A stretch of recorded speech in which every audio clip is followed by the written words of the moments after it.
안녕하세요. 저는 교육국 믹치학 부서를 섬기고 있는 신정 목사입니다. 오늘 읽은 민수기는요, 단편적으로 이해하기보다는 모세오경 전체적인 큰 문맥 안에서 읽고 이해하는 것이 더 좋습니다. 모세오경에서 가장 많이 반복되는 단어는 거룩입니다. 그리고 모세오경의 핵심 주제는 우리가 거룩한 백성과 제사장의 나라가 되라는 것입니다. 거룩한 백성과 제사장 나라가 되는 건 하나님의 형상을 회복하는 것입니다. 그렇다면 민수기도 이와 마찬가지로 똑같은 흐름 속에서 읽는 것이 우리가 훨씬 더 잘 이해하는 길입니다. 지금 이스라엘 백성들은요, 광야의 길을 걷고 있습니다. 광야는 척박한 땅으로 결코 쉬운 삶이 아닙니다. 그러므로 광야에서는 하나님과 동행함으로 그 생명을 유지할 수 있고 거룩함을 유지할 수 있습니다. 그런데 연약한 백성들은 작은 일에도 실패하고 불평하고 좌절합니다. 그렇게 실패와 회복, 죄와 은혜를 반복하는 악순환을 하고 있습니다. 민수기 21장만 해도요, 그렇습니다. 미리암도 죽고 아론도 죽고 모세도 슬퍼하고 있을 때 좌절한 백성들이 하나님께 기도하자 하나님께서 가나안 족속인 아랏 자손을 크게 무찌르게 하십니다. 승리한 그 장소는 호르마라는 곳입니다. 호르마는 승리라는 뜻을 가지고 있는데요. 진짜 그 장소에 맞게 이스라엘 백성들이 하나님 앞에서 크게 승리하였습니다. 그런데 곧바로 에돔 땅을 가로질러 가지 못하고 이렇게 우회하게 되었습니다. 가로질러 가면 편한데 우회하다 보니 험난한 길을 가게 되었습니다. 그러자 또다시 이스라엘 백성들이 원망하기 시작하였습니다. 그런데 원망의 불똥이 엉뚱한 곳으로 튀게 되었습니다. 바로 만나를 원망하는 것입니다. 그동안 굶기지 아니하시고 먹이신 그 은혜의 상징 만나까지도 하찮은 만나 같으니라고 하면서 그 만나를 하찮게 여기는 죄를 짓고 말았습니다. 죄를 싫어하신 하나님은요, 그때 불뱀을 보내셔서 물려 죽게 하십니다. 사실 불뱀을 보내주셨다라고 보기보다는 그동안 불뱀으로부터 이스라엘 백성들을 지켜주셨는데 그것을 멈추셨다라는 것입니다. 하지만 불뱀에 물린 백성들이 하나님 앞에 회개하고 간구하자 은혜가 많으신 하나님은 놋뱀을 세워 그걸 바라보며 살게 하신 것입니다. 죄와 은혜, 여전히 실패와 회복이 반복되고 있습니다. 그런데요, 모처럼 이스라엘 백성들이 원망의 소리가 아닌 기쁨과 소망의 찬양의 소리가 들려오기 시작했습니다. 그 찬양의 내용은 이러합니다. 바로 여호와께서 그들에게 물을 주었다라는 것입니다. 오늘 본문 17절에 노래하라는 말이 나오는데요. 이 노래하라는 단순히 노래하라, 흥얼거려라 그 뜻이 아닙니다.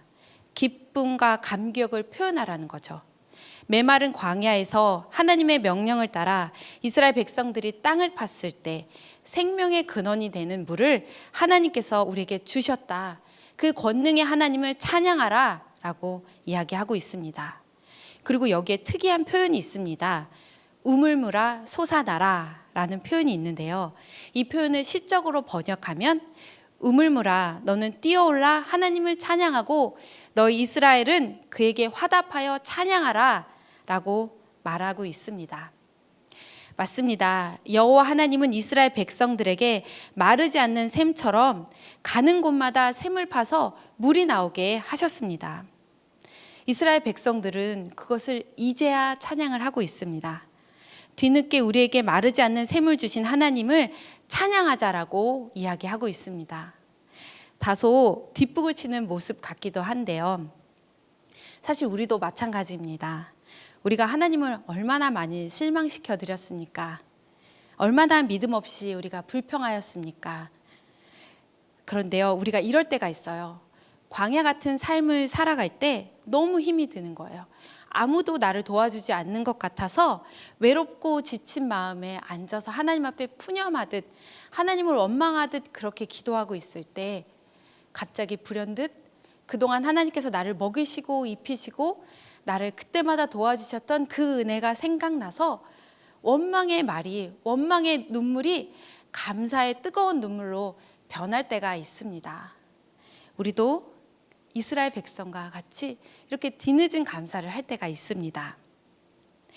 그리고 비단 이뿐만 아니라 우리에게 먹을 것을 주시고 입을 것을 주셨던 그 하나님을 찬양하는 것도 너무 귀한데요. 우리가 찬양해야 될 가장 큰 이유는 바로 우리의 구원자 예수님 때문입니다. 노뱀을 바라볼 때 불뱀에 물린 사람들이 죽지 않고 살게 되었던 것처럼 죽을 것 같은 우리가 예수님을 바라볼 때, 죽을 수밖에 없는 우리가 예수님을 바라볼 때, 그를 믿을 때 살게 되는 것처럼 우리가 찬양해야 되는 진짜 이유는 바로 예수님입니다.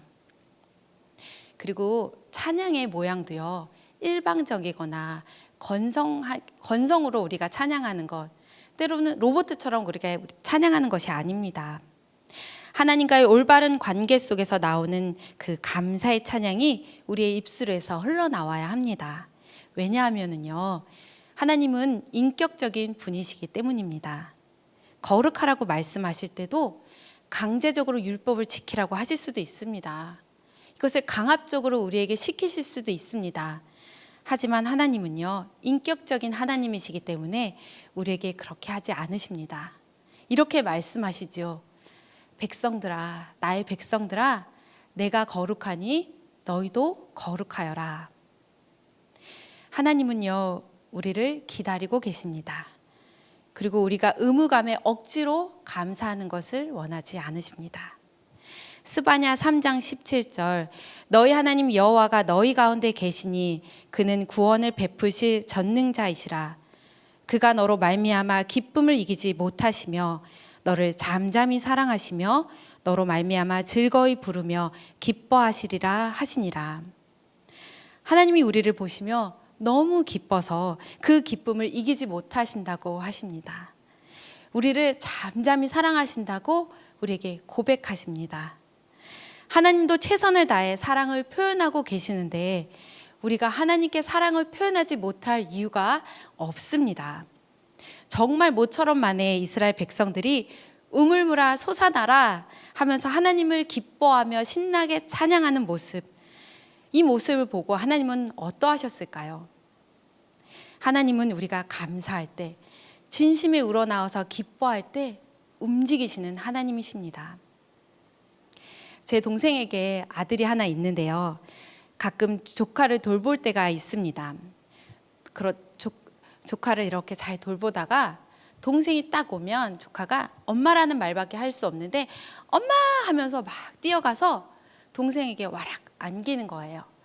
그럼 하루 종일 직장에서 힘들었을 동생이 그 아들의 미소와 달려와서 와락 안기는 그 사랑의 표현을 보고 모든 것을 이렇게 회복하는, 정말 기뻐하는 모습을 보게 됩니다.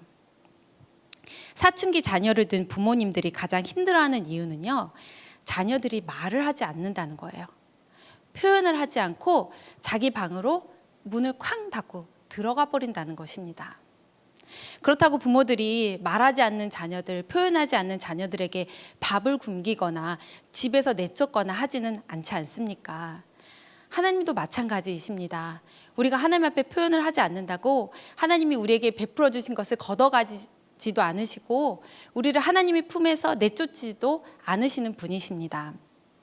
하지만 하나님도 우리의 표현을 기다리고 계십니다. 우리의 표현을 받기를 원하고 계십니다.